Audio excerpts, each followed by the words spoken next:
Una vez terminado el corte, y para no cerrar el diámetro interior del tubo, es importante pasar un escariador.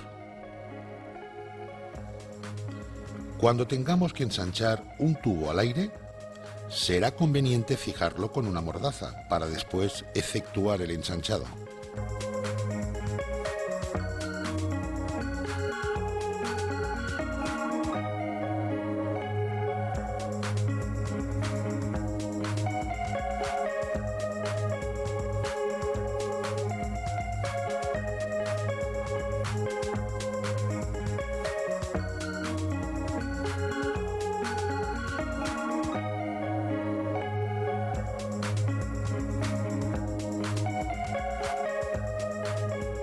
Esta herramienta es un abocardador o abocinador y según la punta que le pongamos, le podremos usar como ensanchador sin dar un solo golpe. Aunque tendremos situaciones que solo podremos usar los ensanchadores de golpe, normalmente por problemas de espacio.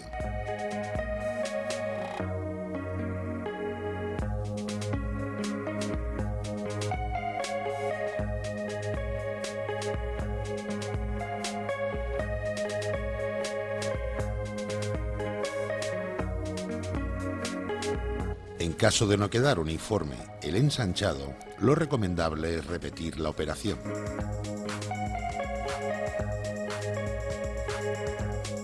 Cuando realicemos un abocardado, después del corte pasaremos el escariador, sacaremos las virutas y ajustaremos el tubo a la mordaza con la medida correspondiente.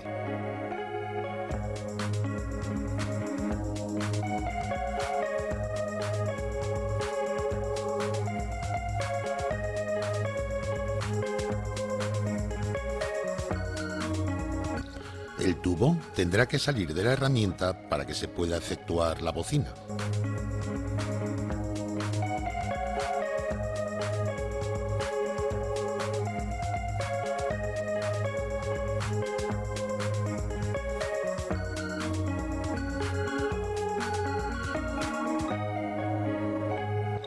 Engrasaremos la herramienta con aceite frigorífico, ya que al ser anticongelante, aunque nos queden restos, no nos van a traer problemas posteriores de humedad y efectuaremos el abocardado o abocinado del tubo.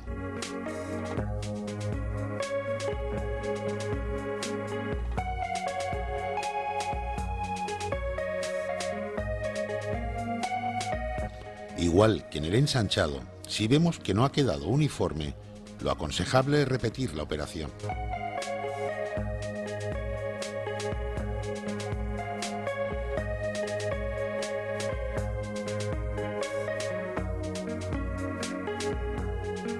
Tendremos que prestar máxima atención en haber introducido la tuerca antes de proceder al abocardado.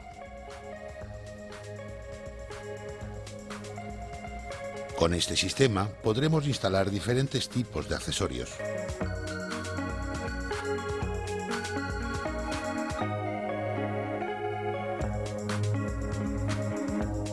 En el caso de tener que unir capilar con capilar, lo haremos a través de un manguito de 3/16 de pulgada, teniendo la precaución de pinzar los extremos, ya que de lo contrario correremos el riesgo de que la propia soldadura tapone interiormente la unión.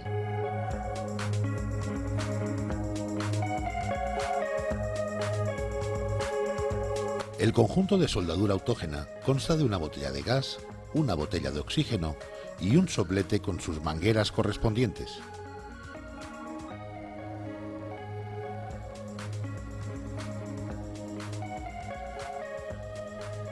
Los manómetros que monta nos dice la presión de botella, el de la escala más alta, y la presión de trabajo en el de la escala más pequeña, que normalmente la fijaremos a través del mano reductor en 2 bars aproximadamente. Procederemos a encender el soplete abriendo la llave de gas y el mando de color rojo del soplete. Seguidamente abriremos poco a poco el grifo del oxígeno hasta lograr un dardo azul brillante. Para cerrar el soplete, primero cerraremos el oxígeno y por último el grifo de gas. Al efectuar una soldadura es importante tener lo más limpias posible la unión de los dos tubos a unir. Calentaremos la unión y cuando tengamos los dos tubos con un color cereza, iremos apartando el soplete sin dejar de calentar la unión.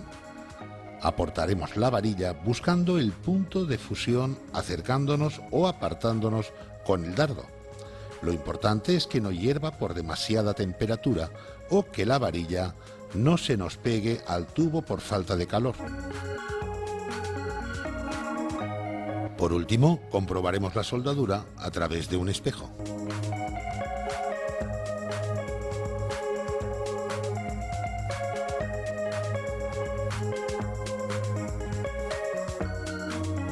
Para representar a las magnitudes fundamentales en electricidad, lo compararemos con lo que sucedería en dos depósitos de agua comunicados a través de una llave de paso. En este caso, si abrimos la llave comunicando a los dos depósitos, vemos que no habrá circulación de agua, debido a que la diferencia de nivel entre los dos depósitos es cero. Ahora bien, si tenemos diferencia de nivel entre los dos depósitos al abrir la llave, habrá circulación de agua del depósito A al B, tendiendo a igualarse. En electricidad, para que exista una circulación de corriente, tendremos que disponer primero de una diferencia de potencial, donde la unidad de medida será el voltio. A la circulación de corriente nos interesa saber con qué intensidad circula, y la unidad de medida será el amper. La resistencia a este paso de corriente lo pondrán los conductores, y la unidad de medida será el ohmio, y el aparato en funcionamiento receptor será recorrido por esta corriente eléctrica, transformándola en otro tipo de energía, donde la unidad de medida será el vatio.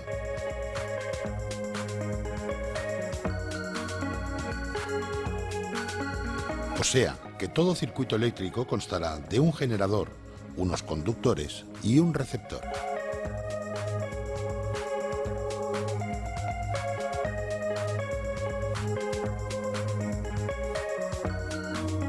La ley de Ohm expresa la relación existente entre la tensión aplicada a un conductor y la intensidad de corriente que circula por él, ya que siempre dependerá de su resistencia. Situándonos en el círculo de la izquierda de la imagen, donde tenemos representados los vatios, voltaje e intensidad, si queremos conocer los vatios que consume un aparato, nos bastará multiplicar el voltaje que lo alimenta por la intensidad que lo recorre. Si queremos conocer la intensidad, bastará dividir los vatios por el voltaje. Si queremos conocer el voltaje, dividiremos los vatios por la intensidad. Y de la misma forma, usaremos el círculo de la derecha de la imagen.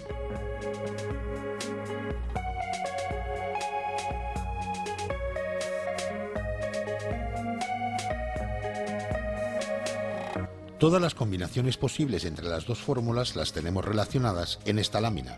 La ley de Ohm se cumple exactamente cuando la corriente es estable, es decir, no varía de valor ni de sentido con el tiempo. En corriente alterna sufrirán ciertas variaciones.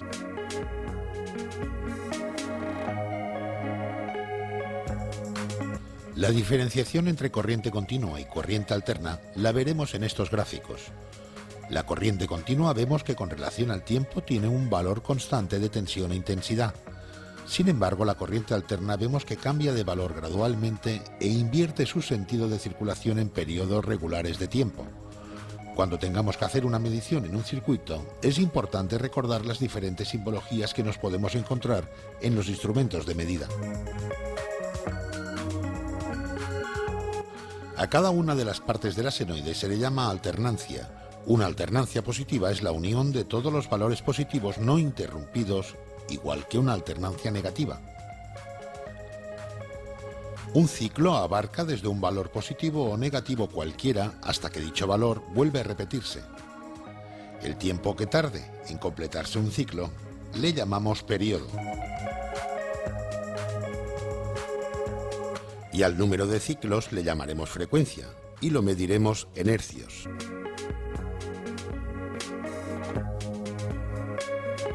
Para realizar las comprobaciones eléctricas tendremos que disponer de un tester, bien sea analógico o digital, donde poder comprobar con el selector en la posición de ohmios, que también se representa con el símbolo omega, la continuidad de un conductor. O sea que para comprobar el estado de las bobinas de un compresor, lo que haremos realmente es que a través de las dos puntas de prueba del instrumento, las bobinas sean